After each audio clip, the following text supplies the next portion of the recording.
アマンダの監督脚本を務めましたミカエル・アースさん、プロデューサーのピエール・ガイヤールさんです。So with big applause, please welcome the director Michael Haas and also the producer Mr. Pierre Gaillard. ようこそいらっしゃいました。And welcome.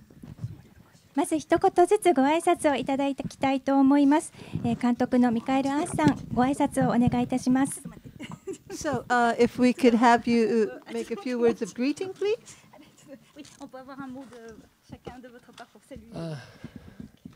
Thank you for being here. Merci d'être là. C'est un grand honneur, un grand plaisir. Voilà, c'est la première fois que je viens au Japon et c'est une joie de montrer le film ici. Donc merci, je suis ravi d'en discuter avec vous. はい、皆様本日はお越しくださいまして誠にありがとうございます。このようにいらしていただけて、またこの場で私の映画をご紹介できて大変嬉しく思います。今回初来日なんですけれども、自分の映画をこうやって日本でお見せできること大変嬉しく思います。Thank you for coming today, and I'm very pleased that you're here to watch my film. This is the first time I come to Japan, and I'm very happy to be here. ありがとうございます。それではピエール・ガイヤールさん、ご挨拶お願いいたします。Oui, absolument. C'est une grande fierté, non seulement d'être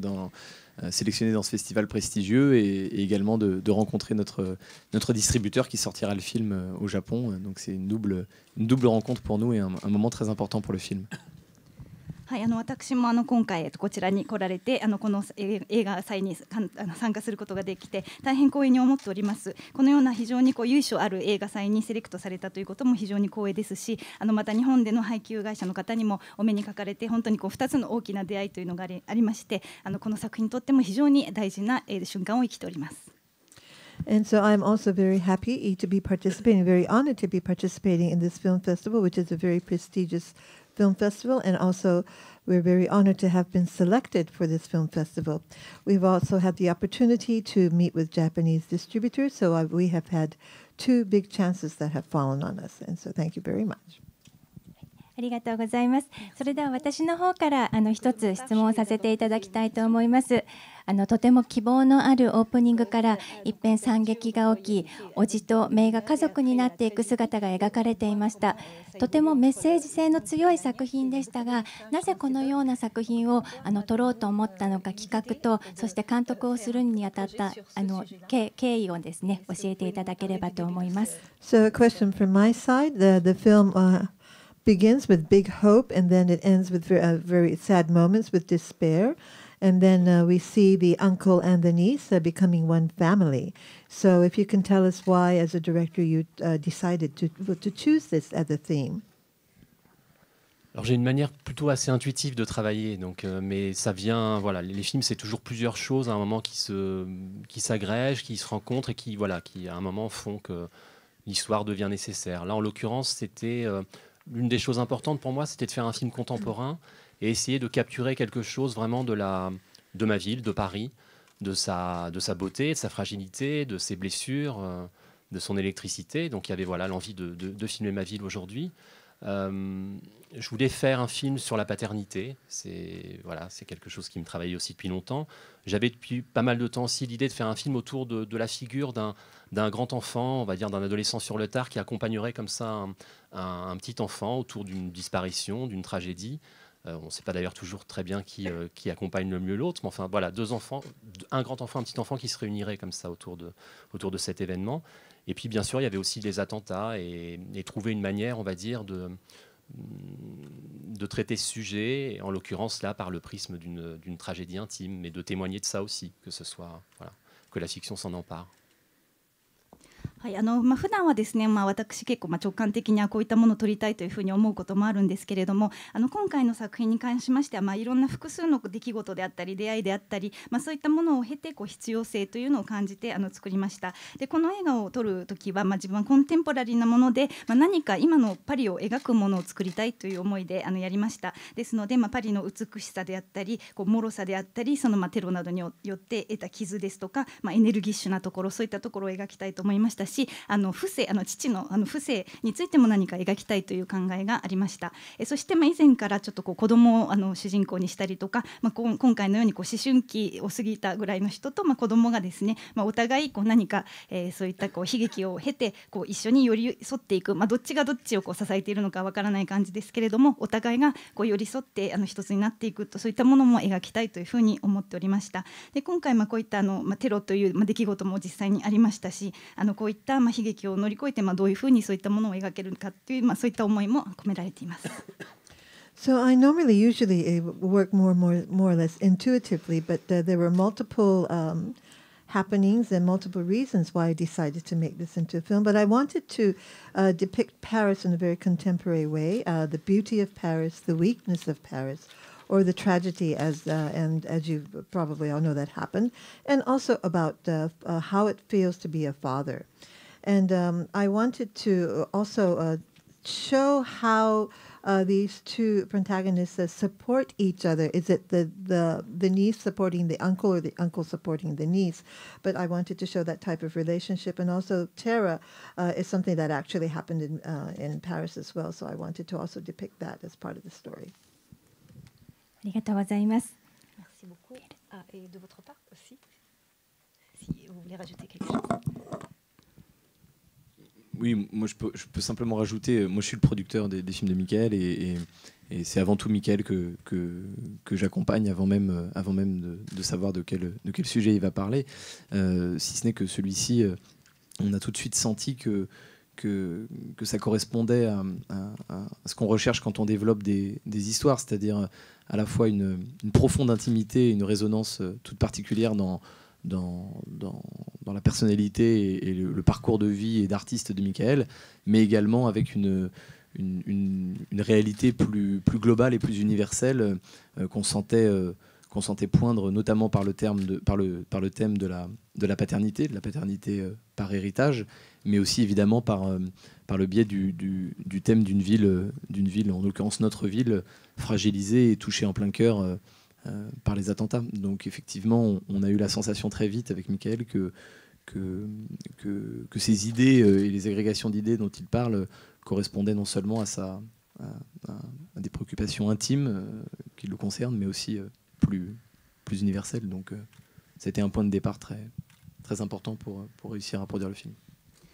はい、私プロデューサーですので、アース監督がどういったものを撮られるかと今前から自分はもうパートナーとしてやっているので、今回も彼が発案してそういった知る前から自分はプロデューサーとして関わっているんですけれども、非常にですねこの物語を語るにあたり監督のその深い内面的な部分も非常にこの映画に影響していますし、その人格の部分もそうですし、それでいてグローバルで非常にユニバーサルな現実というのを非常に描く題材になっているなというふうに思いました。で今回はちょっと突拍子予期せぬところから相続によってもお父さんになっていくという話ですけれども、そういったことも描かれつつ、また実際にテロが起こった我が町パリがですね、こういった傷を負って、ダメージを受けてそういった部分も描いておりますので、非常にですね適した題材であるというふうにすぐに思いました。So I have been working with Mikhail with him from before, and I am the producer of the film. And I believe that this was something that he could resonate his personality, his inner personality in this film. And I think this theme itself is very global, very international, also depicts reality. It shows how the character goes through the phases of paternity in a sense. And although this story is an unexpected incident happened, and the story goes from there, but our city, Paris, also, we've experienced terrorism as well, and so that was also a part of the film that was depicted.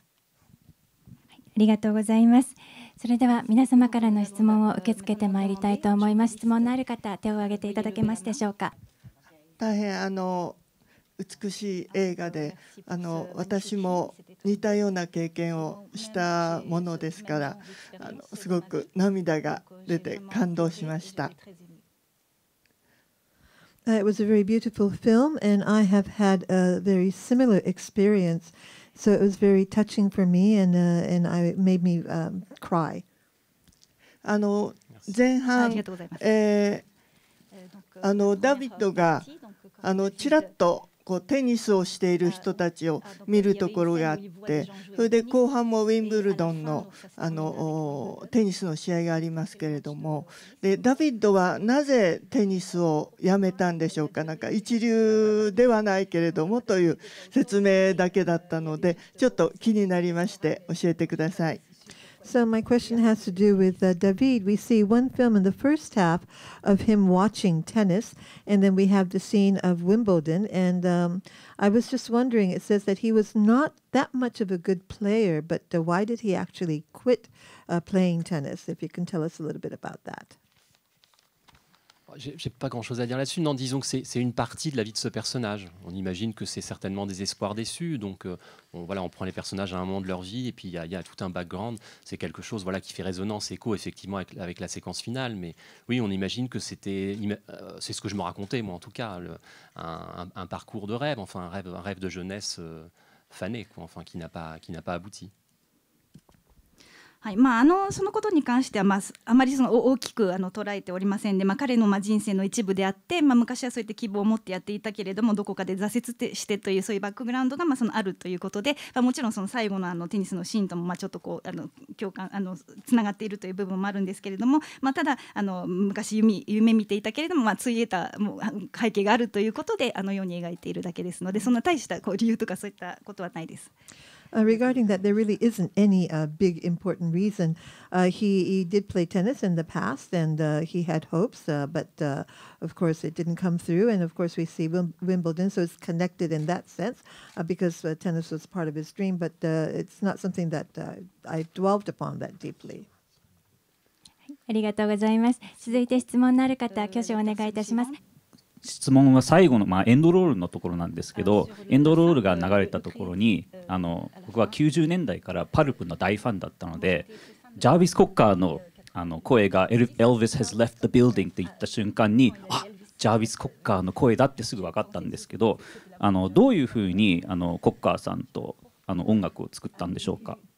Should I say this in English too? Yeah, please. Okay. Go ahead. Yeah, when the end credits rolled, and I heard, well, I've been a fan of Pulp since I was a middle schooler, and when I heard Jarvis Cocker's voice saying Elvis has left the building, like I knew it was him as soon as I heard it. So I was wondering, how did you get in contact with him? How was it working with him on the music? J'étais un grand fan de Pulp également, voilà, et les films par moments, quelquefois, ça nous donne l'occasion de réaliser des rêves de jeunesse. Donc, ça faisait longtemps que je voulais travailler avec lui, et on lui a fait lire le scénario, qu'il a apprécié. Et je pense que la phrase, en l'occurrence, Elvis has left the building, avait une résonance. Je pense que ça suscitait un imaginaire assez fort aussi chez lui. Il a aimé le scénario, voilà, on s'est rencontrés, et il a composé ce titre. Mais pour moi, voilà, les films servent aussi à ça, quoi, à faire des ponts avec des gens qu'on aime, quoi.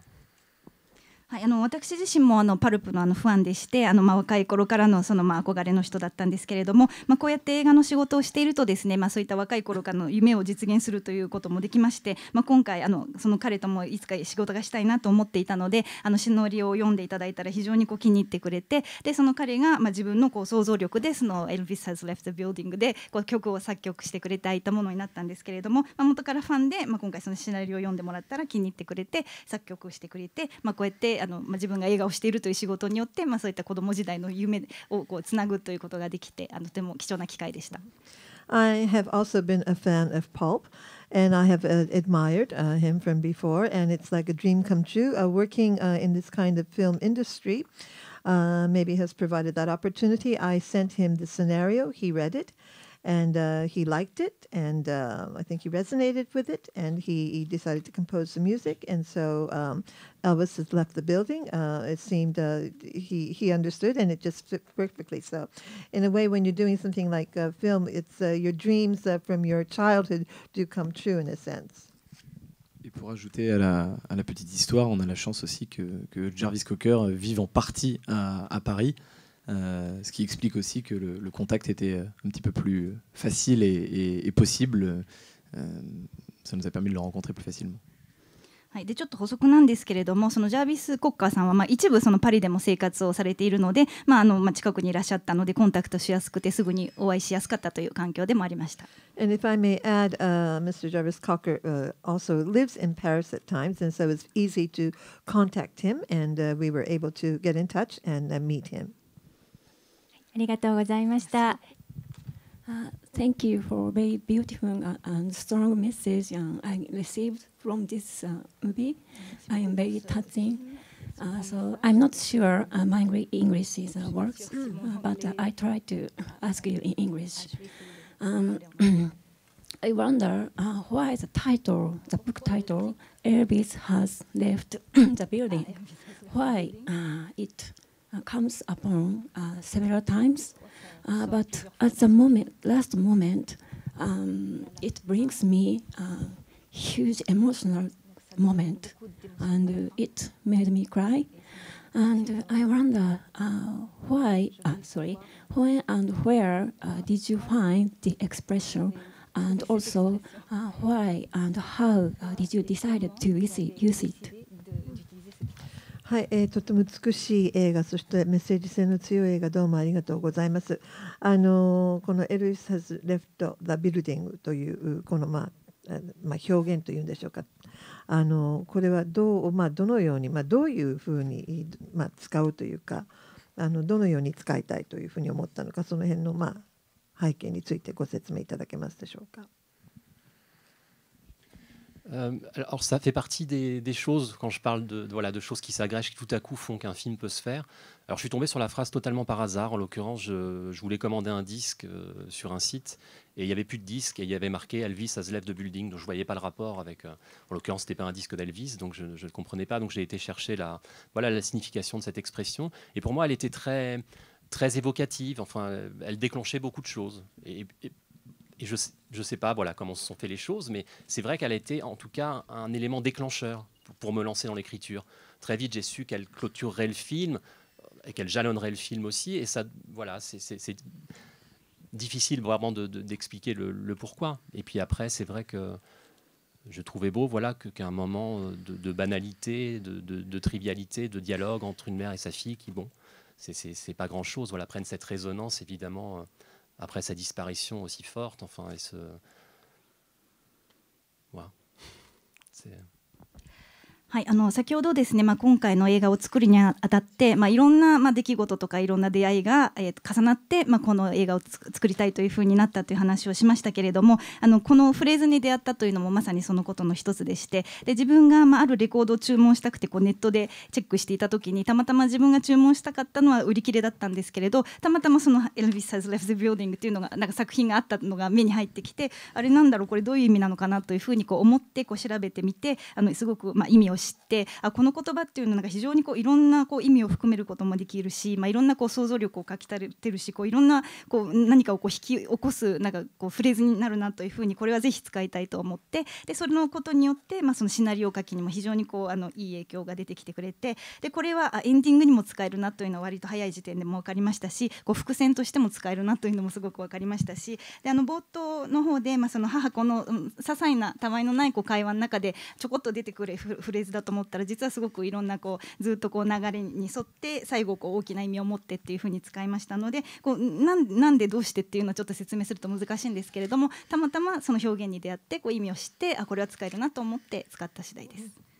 So as to your question, why or how, it's very difficult to answer, but I had said in the beginning that this film was made through many people that I met and various reasons or things that had happened. And so Elvis Has Left the Building was also under that kind of context as well. I happened to be searching for a record on the internet, and the one that I wanted to buy was actually sold out. And then I came across this one, Elvis Had Left the Building, and I was wondering what it meant and what does it mean. And when I started looking into it, I realized that this phrase could be used in various ways in various contexts. And I think if you remember in the beginning of the film, it also, the mother and child talk about this. So it starts at the beginning of the film and also appears throughout the film. And in the end, it had a very big meaning. So this phrase could be used in multiple ways, and so it's very difficult to say why or how, but this is how I came across it. ありがとうございます。それでは最後に一つ私から質問をさせてください。俳優についてお伺いいたします。ダビッド役のバンサン・ラコストも素敵だったんで、とても素晴らしい演技だったんですけれども、やはりアマンダ役のイゾールさんがとても素晴らしかったです。どうやって小さな女優を見つけてきたんでしょうか。So the last question is from the MC. Of course, Vincent Lacoste, he was a great actor, but I think all our hearts went out to your newcomer, the girl that played the part of Amanda, Isor Montier. Can you tell us how you found her? Oui, alors déjà, Vincent Lacoste, c'est un acteur qui est assez populaire, mais que je ne l'avais pas forcément vu jouer dans beaucoup de films. Mais quand on s'est arrêté avec Pierre donc sur on va dire la tranche d'âge du personnage, quand on a affiné les choses et qu'on s'est dit voilà, c'est un personnage dans le début de la vingtaine, il y avait une espèce d'évidence. Enfin moi, voilà, il dégage quelque chose qui me touche beaucoup. Voilà, il a un mélange de profondeur et de légèreté, une beauté qui n'est pas ordinaire, il est à la fois très beau, mais il y a quelque chose d'un peu gauche. Enfin voilà, c'est un être assez complexe et qui m'inspirait. Voilà. Quant à la petite fille, on l'a trouvée en ce qu'on appelle en casting sauvage. On a rencontré beaucoup d'enfants. Donc qui avaient des profils différents, certains avaient joué, certains faisaient des cours de théâtre et tout. C'est vrai que chez les enfants acteurs, il peut y avoir quelque chose d'un peu gênant parfois, l'impression d'avoir affaire à des singes savants, enfin qui mesurent pas réellement ce qu'ils sont en train de faire. Il y a un côté un petit peu qui peut être un peu dérangeant. Et donc voilà, la méthode de casting sauvage nous a semblé peut-être la plus adaptée. Et donc les directrices de casting ont rencontré beaucoup d'enfants. Elles allaient à la sortie des écoles, à la sortie des cours de sport. Et elles ont rencontré donc cette petite fille à la sortie du cours de gym. Elles lui ont donné un petit papier, elle est venue passer l'essai. Et c'est vrai qu'elle avait quelque chose que je trouvais idéal pour le personnage, à la fois très enfantin, très poupon, très juvénile. Et en même temps, elle a une forme de maturité, une faculté à formuler sa pensée. Et oui, c'est une forme de maturité que je trouvais en accord avec le personnage aussi, peut-être parce que je me raconte qu'un enfant qui grandit avec un parent seul est peut-être exposé à des situations, des discussions que n'ont pas les autres enfants dans un cadre familial plus traditionnel. Voilà. Donc elle avait ces deux choses-là qui me plaisaient. Et puis par ailleurs, voilà, ça fonctionnait très bien avec Vincent, l'alchimie. Donc c'est une belle rencontre. Voilà.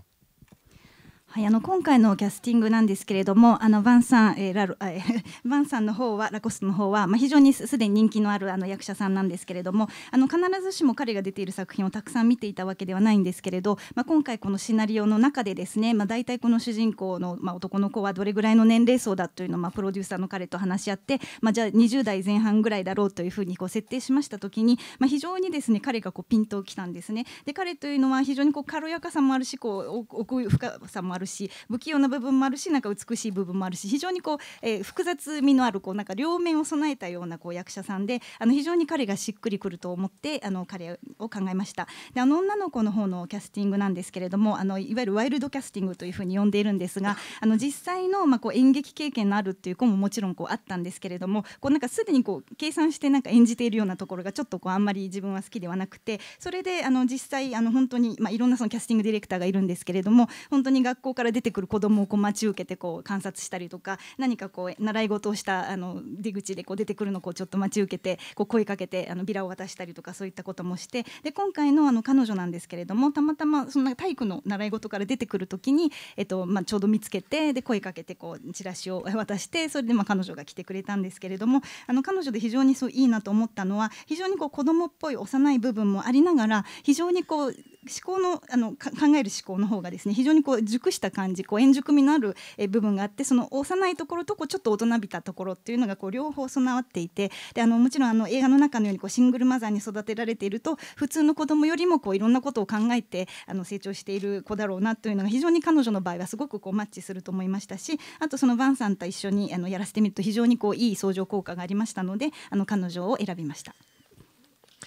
So as far as casting Vincent, of course, he's very popular in France, but I had not seen a lot of his films. But when I was talking with the producer about this role, we were thinking of him as a man in his late 20s. And so he came to my mind. Vincent can be he can be very awkward, and he can also show beautiful sides. So he has very multiple aspects. As far as the young girl the casting goes, we call it wild casting. There's many casting directors, but we didn't want to find an actor who was sort of calculating in the way she was acting. And so what we did was that we had casting directors stand outside schools to watch children come out, or watching children coming out of lessons, and we would give them brochures. And in her case, she happened to be coming out of some kind of PE class, and so we gave her a brochure. And so and she has a very childlike aspect to her, but also very mature in a way in terms of her thinking. And I think it probably matched because when you think about a child being brought up by a single mother, that would probably be something that the child would be like. So in that sense, I think she fit that personality very well. ありがとうございました。